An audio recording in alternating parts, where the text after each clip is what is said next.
actually know Aaron from an event we did a Filipino talk. It was very engaging and informative, especially in the Filipino community. So tonight I'm just going to go ahead and talk about game arts. At least the work pipeline to what people are not accustomed to. So let's start.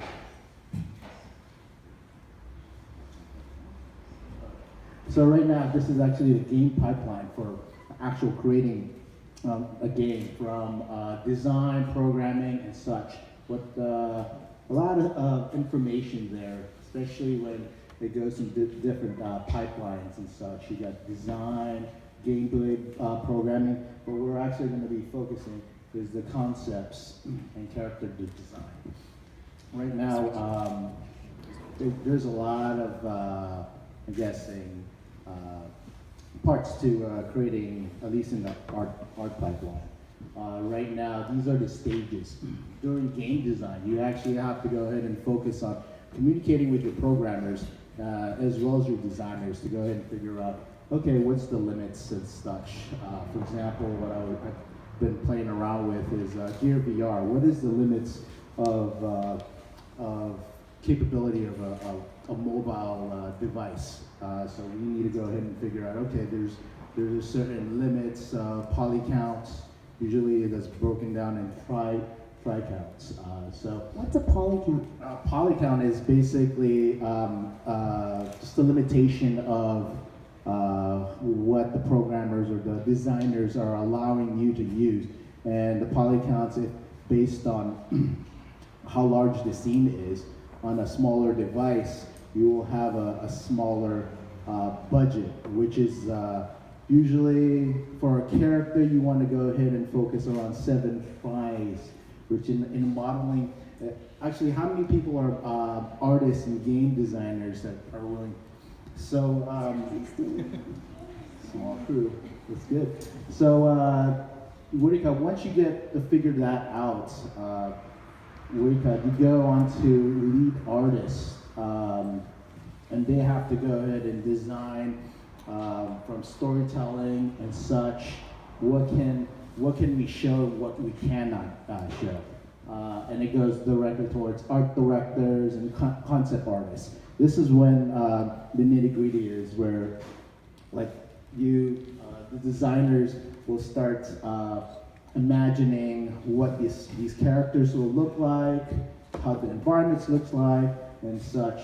From there, you would have a huge pool of senior artists to figure out, is this possible with the help with the programmers?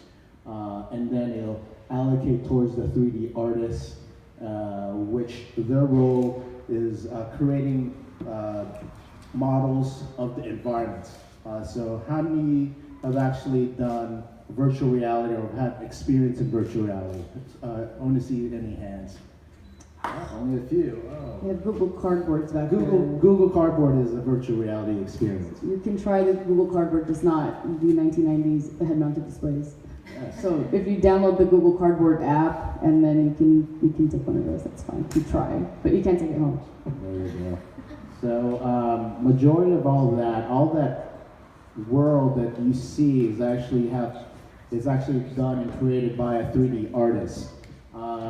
And sometimes, and then that pipeline, it goes towards the the texture artists, mappers, and such groups. So again, there's a lot of guidelines and pipelines that goes through. A lot of, if you're a large studio, you actually become a specialist. But in a lot of smaller studios, you actually are in this T-shape, pretty much what employers like to see. You're pretty much a generalist, but you actually are in depth and focused on one aspect. For me, I'm a generalist. I know how to rig, animate, texture art, and such. But I started as an environment artist at Electronic Arts. So. And do you code at all too? Like when you prototype like in C# and Unity? Yeah, it's actually very advisable. If you actually wanting to advance and stay on the actual project, you would actually want to go start learning Unity or Unreal, any type of those 3D gaming platforms, because during the actual game pipelines, the artist during maybe closer to their end cycle, you're pretty much the next person to get cut off. But if you have those talents, you actually can go all the way through. A lot of game artists are very contract based. But if you stay in a larger company like EA, they usually transfer you to another project.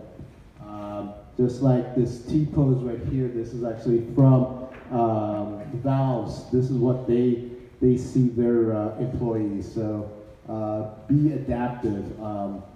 Actually was able to do that, learning all that stuff through hackathons and game jams. I would always advise people to be proactive and being involved in the community. That's the only way you actually can attain experience in a very fast pace, because when they always say when crunch time, which is the end of the cycle, that's pretty much a game jam. So you're pretty much like creating anything and everything. The last slide, I'm actually going to show you. I was actually a producer for this little project. I'll shift to the.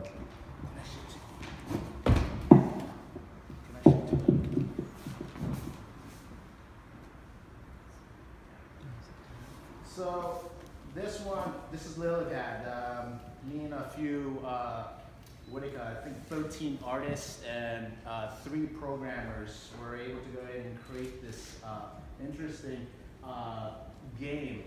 This one starts off with design. When I was talking about prototyping, this one's actually pre-production of like, okay, the layout at each levels.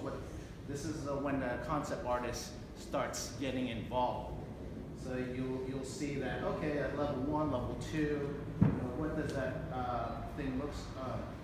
What are the characters? What are the environment might look like? And then we actually go into with the artists, the 3D modelers. They'll get that concept art, and they actually start creating concept models of these environments.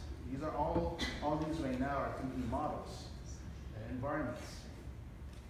This is the character animations.